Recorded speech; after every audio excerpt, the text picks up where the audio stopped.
Hi there, TaffyRue here, and welcome to another exciting edition of Features by TaffyRue, where we get to put the spotlight on young upcoming artists who are bubbling under.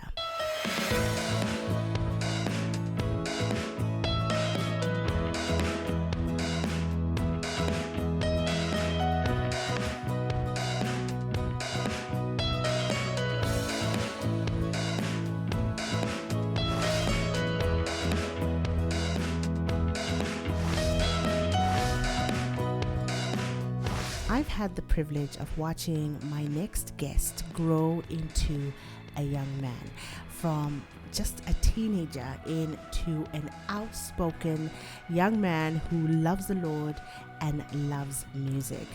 I have watched him over the years grow in his love for the Lord and his love for music, and I've watched him hone his art, his craft, getting better with each and every year.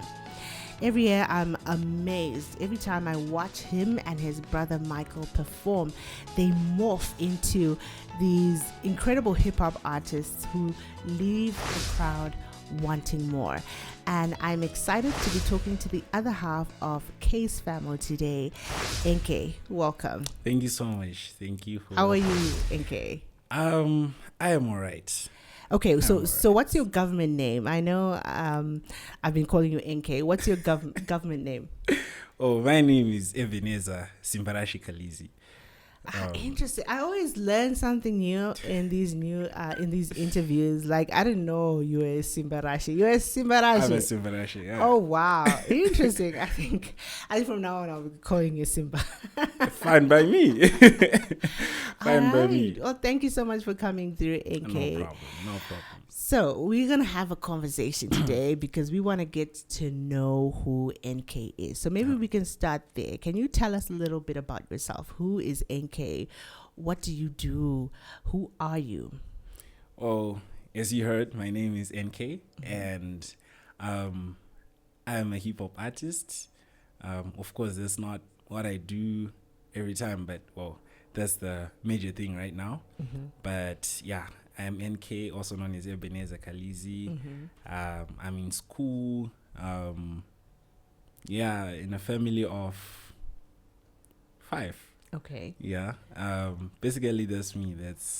That's the basic Enkay. What are you studying in school? I am doing diagnostic radiography. Interesting. Yes. Okay. Yes. So obviously you're someone who is into, the sciences and education as well. I think that's very interesting for people when they look at musicians. I think the temptation is to think that probably we get into music because we're no good in school. But that's a tendency. That is very true. But you know that also talented people are also gifted in education as well, which is good. Yeah. Okay, and when did you get into this music thing? So I would say I started writing in 2019. Okay. So that was Form 2. And the story is actually funny because, I just used to sing in church, and this time I was in boarding. So I was just walking in the corridors, and then these lyrics come from nowhere, literally from nowhere. And then, just ran back to my hostel and wrote that down and, was singing it the whole day. And I was like, okay, this could actually be a thing. So yeah. Was that a hip hop song or were you singing? I was singing.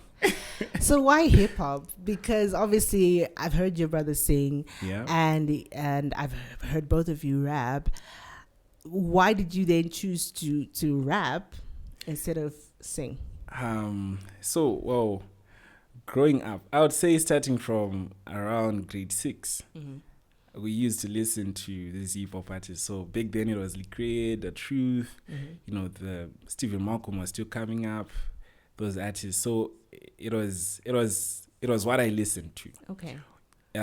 In as much as it was blended with, the other artists. Back then it was also Shingisai, the Zimbabwean artists.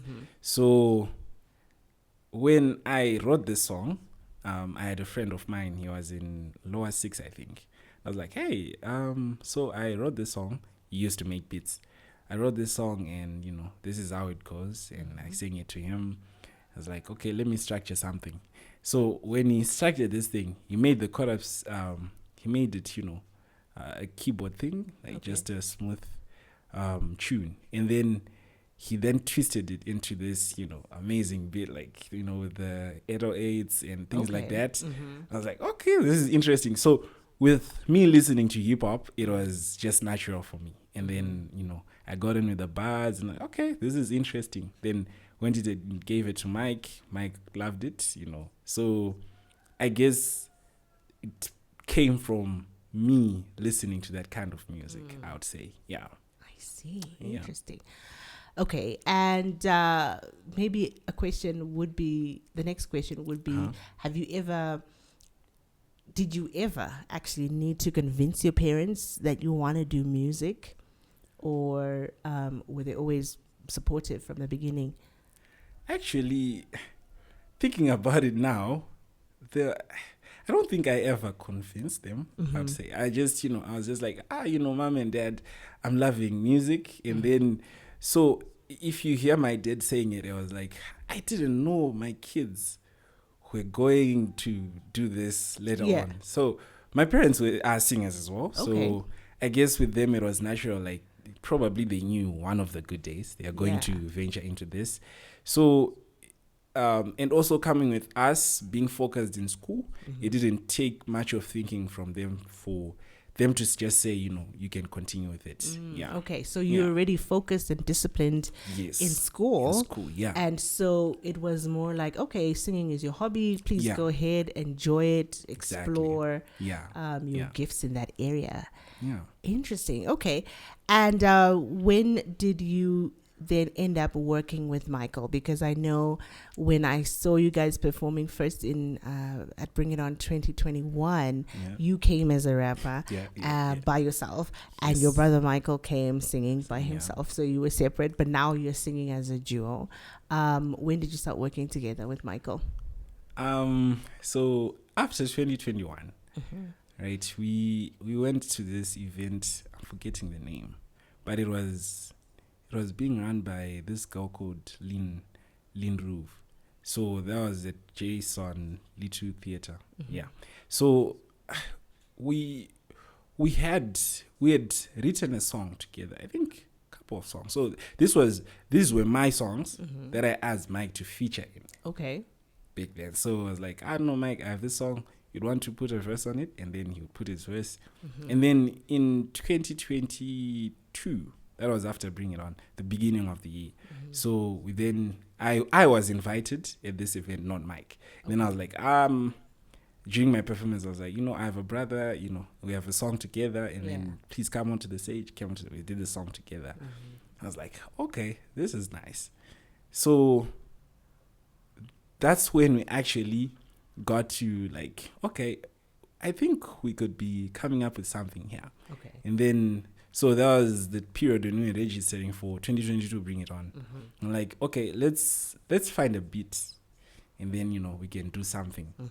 And then we wrote a song. And the funny thing is, the ideas were just coming in. Right now, when I think about it, writing that song, I know how much of an influence it has been in Bring It On, right? And it's too amazing to me how we structured it and came up with that. So I guess because we are brothers, it was just a natural process, I can say.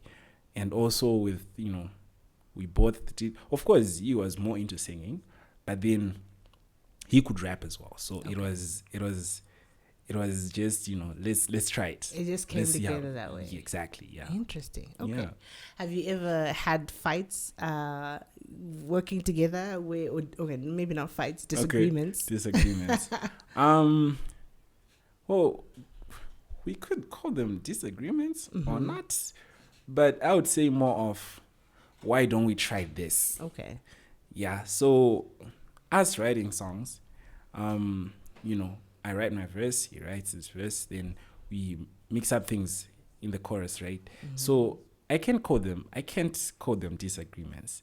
I would say, why don't we try it? Let's figure out how to do this. I remember the song we did in 2023. I had written the whole chorus. I was done with it. I was like, Mike, listen to this.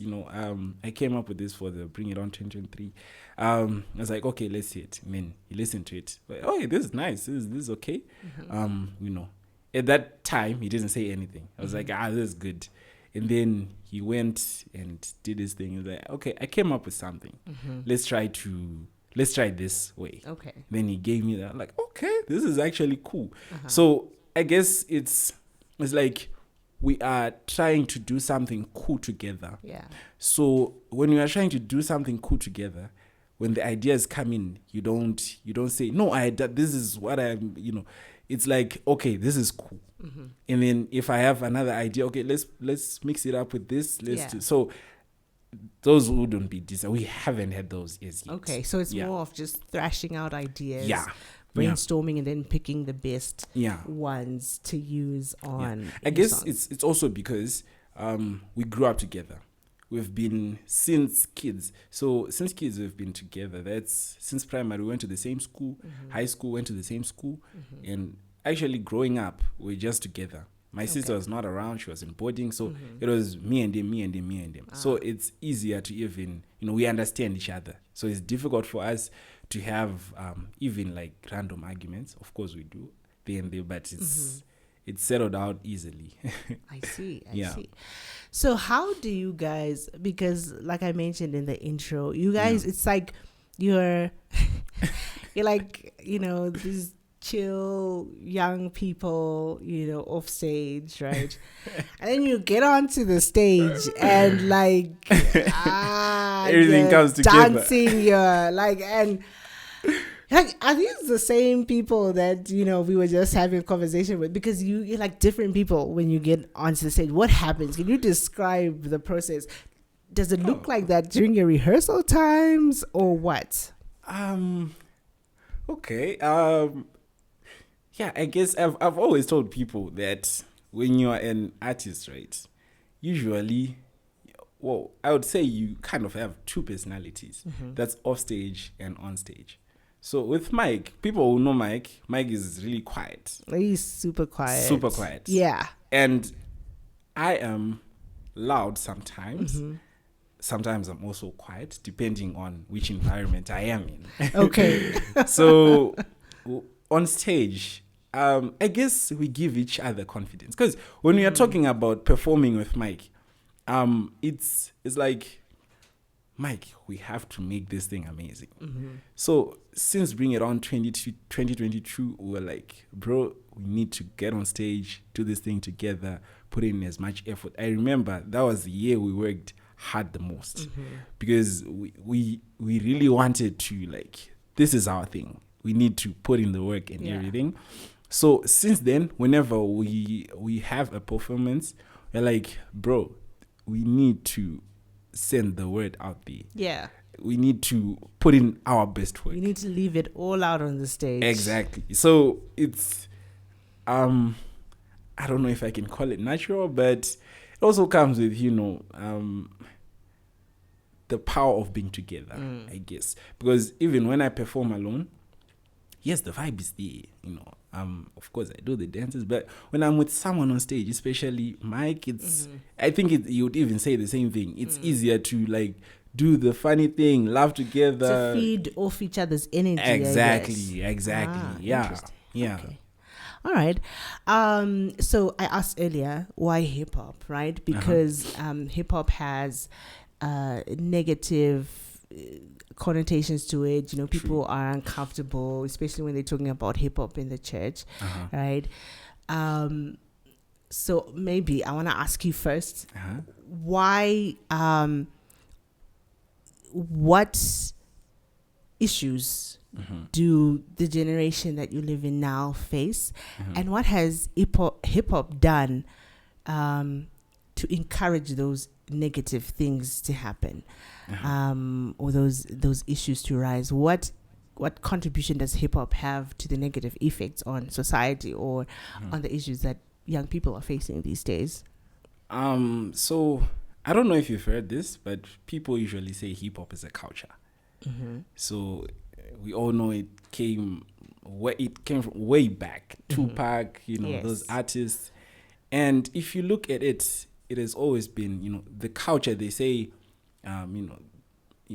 they used to, these killings in the streets, getting drunk. Gangs. So and exactly. all those sorts. So that's where it comes from. And I guess there are people who still hang on saying it's a culture.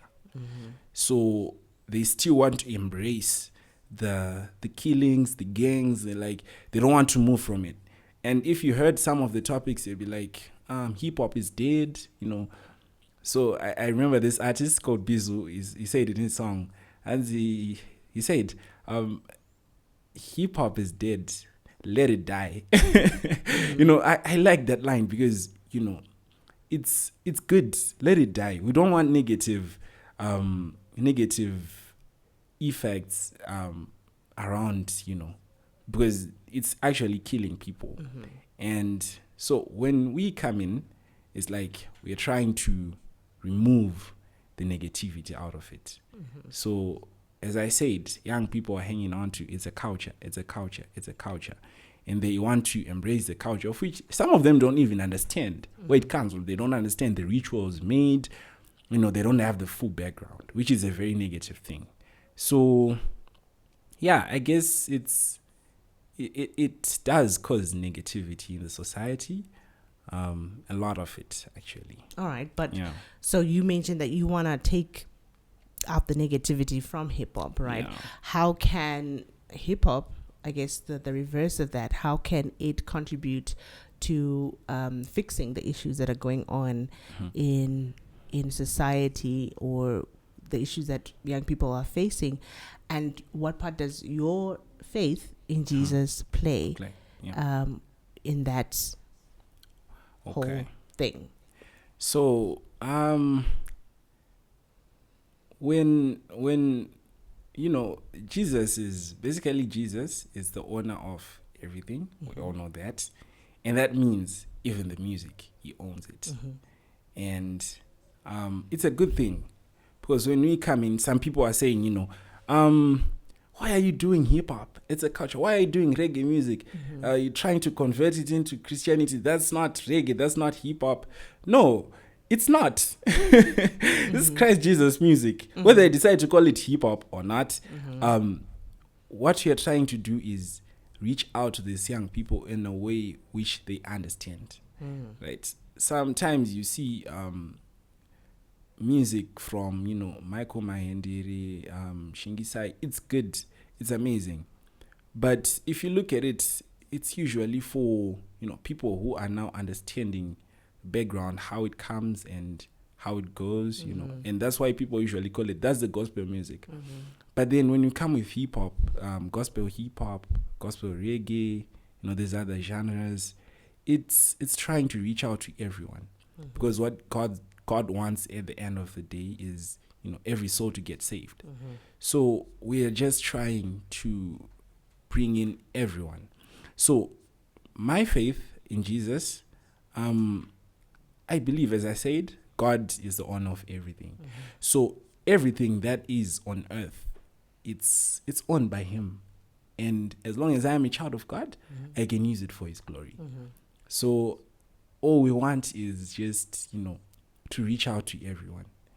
As we are doing this hip hop thing to the young adults, the other artists are doing it to the older people, or the other, people who understand it and all that. Other people who are probably more mature in the faith and understand, that kind of sound and why they're doing that kind of sound. So you do pop music, and some people say pop is not Christian. It is. These are God sounds, and this is what we are all trying to do, to just incorporate everyone into the gospel. Reach out more people. People who do listen to hip hop, they can also get that opportunity to listen to the positive message that Christ brings in that music. Yeah. Interesting. Okay.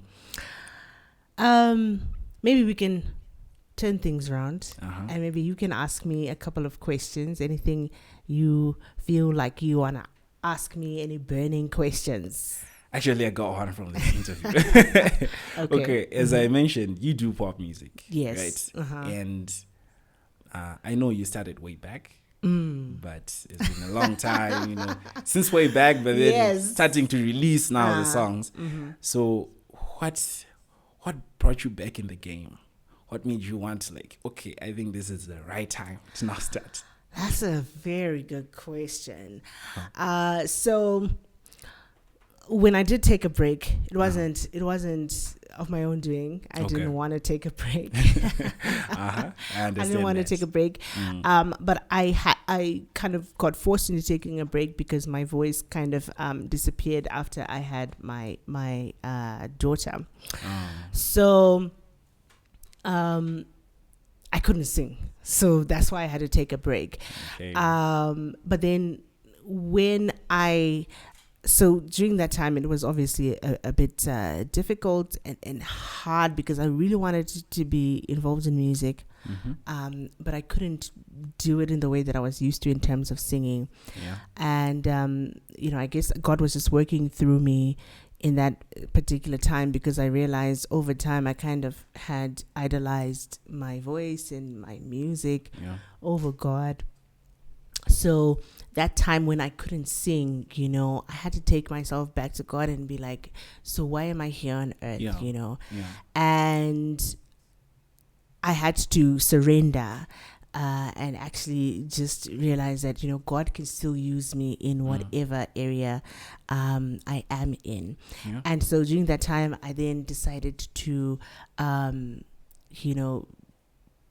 continue music, but through Bring It On. So the whole goal was to actually empower as many young people as you can, as possible who want to do walk this journey in the faith, do music, and have that relationship with Christ. So then so for me, everything now is about building an army of people who want to do Christ-centered music, and Bring It On is a tool that I used to do that. So in that surrender, God then restored my voice, and then I kind of realized that the young people that are there, that I'm mentoring, don't have the kind of example that they could follow in the journey that they're walking on or walking in. So you'll find that getting back into the industry was me trying to be an example for upcoming artists, those people who are able to see me from the time I started having nothing, no music, to the way I am now. They can actually see that, okay, it's actually possible, and these are some ideas that you can follow to actually walk along that journey. So that's probably why I'm doing music now. It's not because I want to be the next big superstar Christian pop artist or anything. It's literally just because I want to be an example. And also when I'm mentoring the young artists, I'm not doing it from a place of just, theory, practical things. They can actually see, okay, she did A, B, C, D, and this worked, this didn't, and they don't have to reinvent the wheel. They can always come and ask questions, and I'm open to just sharing everything, because I think the more godly content we have out there, the more positive effect we'll have on society for the kingdom. I guess God has a way of, when he sees that, no, my child is going astray, finds a way of I need to bring you back. I need to bring you. Definitely. And you find that sometimes that time is very hard.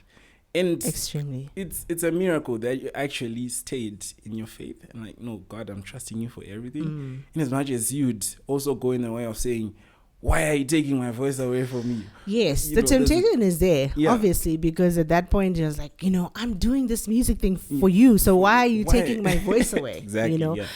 But you didn't bring it back until I realized that, oh no, I actually had lost the reason why I was doing the music thing in the first place. It's actually a major issue among us as Christian artists. Sometimes you actually forget to just read the Bible in the morning or just pray, which is a major flaw, because in as much as you're, the funny thing is when you write your music, you're actually writing good lyrics and, things that glorify God, but you're not also working on yourself. You are doing it because you're like, what does that person need to hear? Yeah. But you're not doing it from a place where you've lived that experience and you have that relationship with God. So it's like even with preaching, I think most preachers, they end up losing their way because they're like, what does the church need to hear, rather than just generally walking with their relationship, walking their faith genuinely with God, and then sharing that experience with everyone who's gonna listen to them. Yeah, definitely. It's a hassle. Okay. Let's take it. Let's turn things around again. Okay. So, what do you want to do with your gifts? This is something personal, but I guess it's time to share it now. So sometimes I get confused on, I'm like, why am I doing this music? Why am I struggling? But I don't know. But the people around me, they just keep motivating me, and thinking about it. What I really want with this music is just, for the glory of God to be seen. Because at the end of the day, that is what matters. That is what God put here. That's the reason why He gave us these gifts, and He encourages us to use them and to bring souls to the Lord, because that's what we are here for.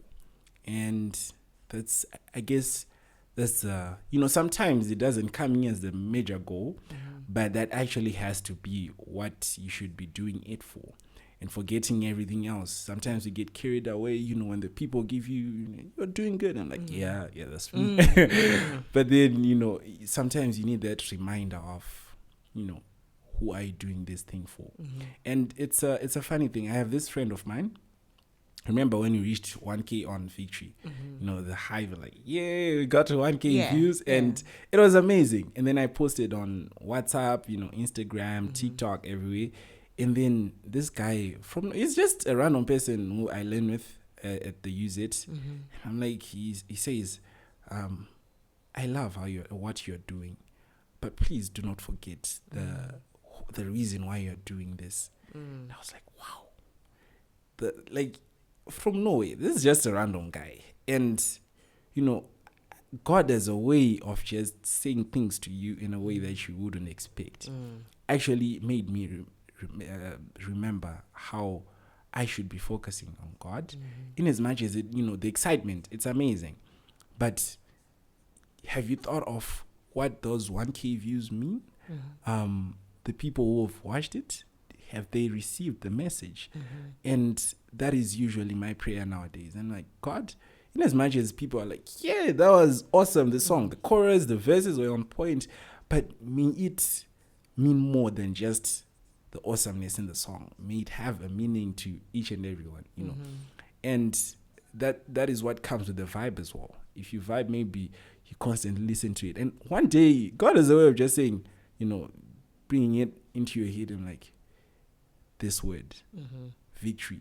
At that point when things are tough. And the funny thing is, this song has helped me in school. Lately, things haven't been okay, and I was, new thing, new everything. And I was always listening to the song, and I was like, okay, this has to speak to me.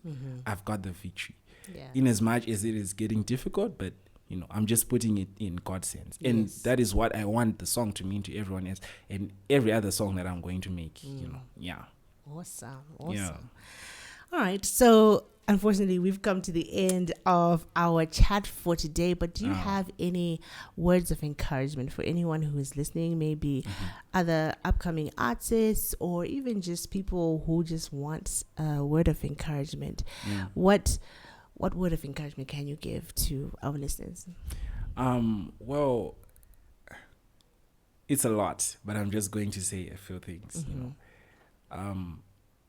When you do, especially those in music, when you do this music for God, do not do it in the way of expecting a lot.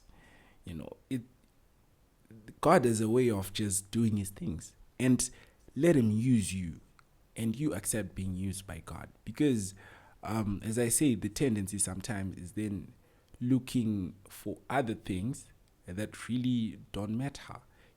God provides, God does everything, and you just have to accept God to use you. And I know it's difficult. The struggle is difficult in Zimbabwe, coming up, the criticism, everything.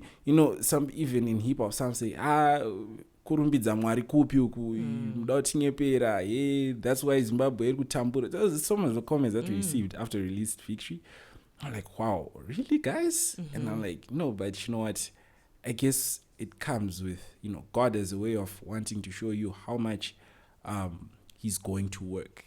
Because I know he's going to work and change things around and, help people through that music. So in as much as it is hard, just keep on grinding, keep on putting the work. Don't forget to pray, forget to read the Bible, and trust in God for each and everything.